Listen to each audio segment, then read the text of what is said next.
आज सुबह कहा कि जो जानने में आ रहा है उसको जानने का प्रयत्न करना वह ज्ञाता बुद्धि है। कृपया ज्ञाता बुद्धि क्या है वह समझाए।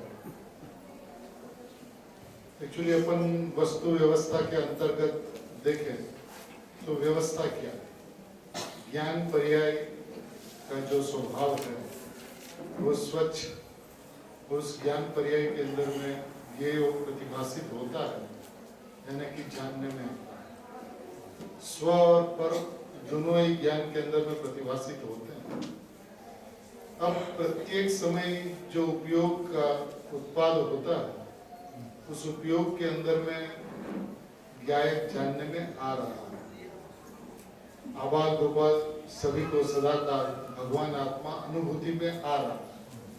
इसका अर्थ यह होता है कि परिणाम के अंदर में भगवान आत्मा अनुभूति में आ रहा। अनुभूति में आ रहा माने जानने में आ रहा। अनुभूति माने सम्यक दर्शन की बात नहीं, अनुभूति माने जानने में आ रहा। अब जो भगवान आत्मा अपनी दो बात चली थी, एक तो ज्ञान पर को जानता नहीं है, लेकिन शास्त्रों के अंदर में जिनवाणी के अंदर में उपदेश ऐसा आता है कि पर को जानना बंद करो।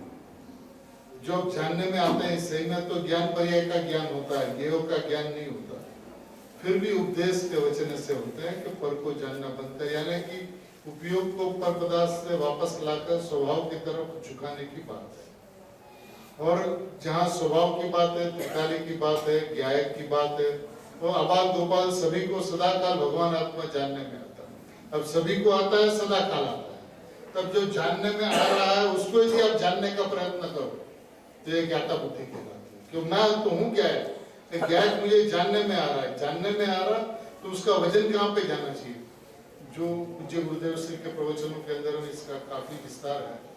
ज्ञाकार ज्ञान, ज्ञानाकार ज्ञान, ज्ञान और ज्ञायक। एक जो सारी की सारी जो व्यवस्था जो है ज्ञेय की सापेक्षता के अंदर में ज्ञाकार ज्ञान कहा जाता है कि ज्ञेय के अंदर में बाह्य में कौन पदार्थ है उसको बतलाने के लिए, समझाने के लिए, जैसे ज्ञेय है ऐसा आकार ज्ञान के अंदर में हुआ तो ज्ञाकार ज्ञान कहा जाता है। लेकिन वास्तविकता देखा जाए, ज्ञान के भीतर जाके देखा जाए, दर्पण के दृष्टांत से देखा जाए तो जो कुछ भी रचना है वो ज्ञान की अपनी रचना है, ज्ञेय की अपेक्षा बिना, ज्ञेय की सापेक्षता के बिना। ज्ञेय से निरपेक्ष ज्ञान स्वयं ज्ञानाकार रूप परिणमा है, ज्ञेयाकार रूप हुआ ही नहीं। अब ये जो ज्ञानाकार रूप जो ज्ञान है वो ज्ञान है किसका? जो ज्ञानाकार हुआ है ज्ञान का परिणमन है। तो ये ज्ञानाकार और ज्ञान माने जैसे गुरुदेव श्री दृष्टांत देते थे कि जब पानी स्वच्छ हो तो स्वच्छ पानी को स्वच्छता का परसेंटेज इतना और स्वच्छ पानी इतना, ऐसा विभाग नहीं किया जा सकता।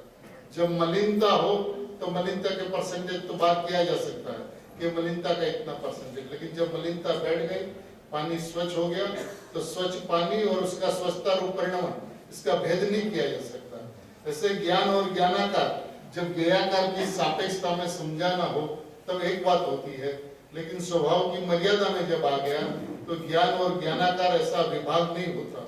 उसमें जो कुछ भी हो ज्ञान है और ज्ञान किसका? ज्ञायक का है। तो ज्ञायक जानने में आ रहा है तो आपको करना क्या है? वो जानने में तो आ रहा, मैं ज्ञायक हूँ ऐसा जानना है। कर्ता बुद्धि छुड़ानी है, ज्ञायक जानने में आ रहा है ऐसा जानना। और जो ऐसा नहीं करके आप ज्ञायक को जानने का प्रयत्न करते हैं तो ज्ञाता बुद्धि कहलाता है।